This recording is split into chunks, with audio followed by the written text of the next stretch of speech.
Hola, ¿qué tal? ¿Cómo están, chicos? Vamos a iniciar el curso de literatura con un tema muy interesante, el cual es la poesía en el Perú, Eguren y Vallejo. Muy bien, como todos sabrán, damos un breve contexto histórico para dar los indicios de cómo es que Eguren y Vallejo influenciaron a todos los poetas del siglo XX y por qué es tan importante tocar este punto de comparación entre estos dos importantes autores. Muy bien. El primer punto es que ambos autores aparecen a inicio del siglo XX con influencia del modernismo de Rubén Darío. Como sabemos, Rubén Darío crea el modernismo, que es una corriente literaria autóctona y 100% latinoamericana. Es una corriente que no viene de Europa, sino que viene 100% de Latinoamérica. Y influencia incluso a los poetas y literatos de España del 98, ¿no es cierto? La generación del 98. Han sido la principal fuente de inspiración de los poetas contemporáneos del Perú. No olvidemos, por ejemplo, a las generaciones del 50, del 60, que fueron influenciadas por estos dos autores. Vallejo desarrolló una poesía cercana al expresionismo, mientras que Guren una poesía impresionista. Esta es una pequeña diferencia que podemos notar con estas dos imágenes, ¿no? Relacionamos pictóricamente esta diferencia. Por ejemplo, en la mano izquierda tenemos una imagen que es de carácter expresionista, ¿no? Impresionista, y en la mano derecha tenemos una imagen de carácter expresionista, ¿no? ¿Cuál correspondería a Vallejo y cuál correspondería a Eguren? Lo veremos luego, ¿no? Eguren tiene una característica que es más una corriente, toda su poesía está influenciada por el posmodernismo, y Vallejo sí es un poeta de la ruptura, es un poeta que busca ser vanguardista, ¿no? Sus poemas, mientras que los poemas de Guren son redondos, terminan sintetizando una idea muy grande de la fantasía infantil que tenía el poeta. En el caso de Vallejo, el poema no termina, sino es como que continúa o expresa un dolor que es una ruptura con incluso la misma sintaxis del idioma. Ujú. Veamos. Por ejemplo, a Guren se le coloca normalmente en el simbolismo, pero como ya hemos visto, tiene también influencia postmodernista. Creció en medio de grandes penurias económicas, por su precaria salud, fue débil, enfermizo y desde pequeño, de niño y adolescente, pasó largas temporadas en el campo en algunas haciendas de la familia. Él caminaba mucho desde Barranco hasta el centro de Lima con una pequeña cámara fotográfica en la cual retrataba Eguren los paisajes y las personas que se encontraban en el camino.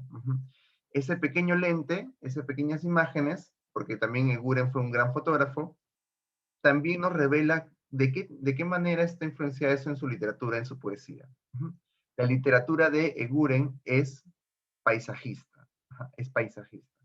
Sus obras son simbólicas, tipografía de la revista, la canción de las figuras, antología, la niña de la lámpara azul, la más conocida que tenemos, que se encuentra en la canción de las figuras, la mosca azul, que son simbólicas, la canción de las figuras, sombra, visiones de enero, rondinelas, motivos, la sala ambarina, otras prosas. El año pasado hicieron un esbozo de todas sus obras, tanto de pintura, como vemos a la mano derecha, como también de sus obras fotográficas. En sus obras tenemos Los Reyes Rojos, que son las más conocidas, junto a la Niña de Lámpara Azul, ¿no? Desde la aurora combaten dos reyes rojos con lanza de oro. Vemos el elemento fantástico, los reyes rojos, ¿no? Que podrían simbolizar muchas cosas, la lucha del bien y el mal, la lucha contra el poder, etcétera. En la niña de lámpara azul tenemos en el pasadizo nebuloso cual mágico sueño de Estambul, su perfil presenta destelloso la niña de la lámpara azul. Acá tenemos el elemento fantástico, también una característica de Guren, la lámpara azul, ¿no? Y esa niña que está acompañada por ese elemento, ¿no? Fantástico. Muy bien, tenemos sus obras que son de carácter paisajista, tenemos ahí otra obra que aparece. Característica de Guren, lo podemos resumir simplemente en esto, creación de un universo poético autóctono y autárquico, poblado de personajes fantásticos, como lo repetí, Los Reyes Rojos, La Niña de Lámpara Azul.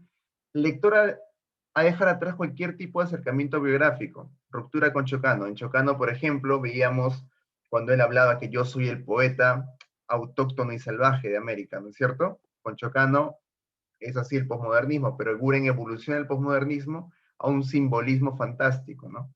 Con elementos que ya mencionamos, los Reyes Rojos y la Niña de la Lámpara Azul. Siendo así la lectura del texto en sí sin buscar ecos autobiográficos. Paisajista, ¿no? Es 100% paisajista. Cambio Vallejo, vamos a entrar acá a Vallejo con los heraldos negros. En Vallejo va a ser totalmente distinto. Él va a decir, hay golpes en la vida tan fuertes, yo no sé, golpes como el odio de Dios, como si ante ellos la resaca de todos los sufridos se posara en el alma. Yo no sé. Vallejo nació en un pueblito muy alejado de la ciudad, de las grandes ciudades, en Santiago de Chuco, Perú, en 1892, donde se va a crear un gran monstruo, el monstruo del lenguaje, que va a generar una ruptura en el mismo idioma. En 1918 publica su primer libro, Los Heraldos Negros. En 1920 es acusado injustamente y encarcelado durante 112 días. Posterior a ello, en 1922 publica Trilce, cuando ya que está en Lima, encarcelado. Después de ello, de toda esa experiencia, crea su obra de vanguardia, Trilce, ¿no? Heraldos Negros está influenciado en el modernismo. Trilce, que va a venir después, va a estar influenciado con el vanguardismo europeo, y luego cuando viaja a París escribe en Europa ya, España aparta de mí este cáliz, que es su etapa conocida como humanista, ¿no? Tenemos sus famosos poemas, Piedra Negra sobre Piedra Blanca, donde se dice que él predice su muerte, ¿no? Me moriré en París con agujero, un día en el cual tengo ya el recuerdo. Me moriré en París y no me corro. Tal vez un jueves como es hoy de otoño. Tenemos en su poesía Los Heraldos Negros, Trilce, como mencionaba, narrativa, Fabla Salvaje, El Tusteno, Paco Yunque. En teatro tenemos Love Out, Entre dos orillas, corre el río. En ensayo tenemos Rusia en 1931 y Reflexiones al pie del Kremlin, cuando él tuvo la experiencia de los soviets de la Unión Soviética, ¿no es cierto? Tenemos un poema también interesante, Masa, que es un poema, su poema famoso, Masa. Entonces todos los hombres de la tierra le rodearon, les vio el cadáver triste, emocionado, incorporóse lentamente, abrazó al primer hombre, echóse a andar. ¿De qué nos trata de mencionar Masa? ¿Qué nos trata de reflexionar? Al fin de la batalla, y muerto el combatiente, vino hacia él un hombre y le dijo, no mueras, te amo tanto, pero el cadáver ahí siguió muriendo. Vemos que Vallejo, en su literatura, en sus poemas, expresa mucho lo que es el dolor humano, incluyendo con los poemas que hemos visto, Masa y Piedra Negra sobre una piedra blanca. Tenemos, como mencioné, sus tres etapas: modernista, Los Heraldos Negros; vanguardista, Trilce; y revolucionaria o humanista, España aparta de mí este cáliz, cuando viaja a Europa. Características de Vallejo: inventa palabras, neologismo, ampliación de la sintaxis. En neologismo, por ejemplo, tenemos la palabra esperguesia, Trilce, ¿no? Que hasta ahorita no se sabe qué significa.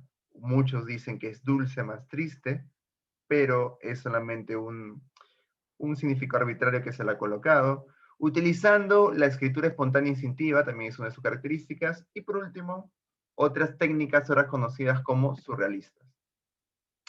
Tenemos una pequeña tarea para ustedes, amigos que nos están viendo. Es, de estos dos grandes poemas, me podrían ustedes decir en los comentarios cuál de ellos pertenece a Guren y cuál pertenecería a Vallejo, de acuerdo a las características que hemos mencionado antes. Tenemos Lit 1 y A mi hermano Miguel. Sin revisar en Google, ustedes a quién pertenece cada poema, respectivamente a cada autor, pueden ustedes señalar y leerlos detenidamente y decir a cuál pertenece de acuerdo a sus características mencionadas. Muy bien. ¿Cuál pertenecería a Vallejo y Eguren, respectivamente? Tomada en cuenta, recuerda quién crea personajes de fantasía, quién crea universo de figuras simbólicas, quién prefiere notar la frustración, un pesar o el dolor? ¿Y quién rompe con la misma sintaxis en nuestro idioma? O sea, coloca palabras, ajá, crea nuevas palabras, ujú, neologismos, como mencionamos, etc. Bien, chicos, eso ha sido todo por hoy. Espero que haya sido entretenido, les haya gustado el pequeño, breve y conciso tema de Eguren y Vallejo. Muchas gracias. Bien.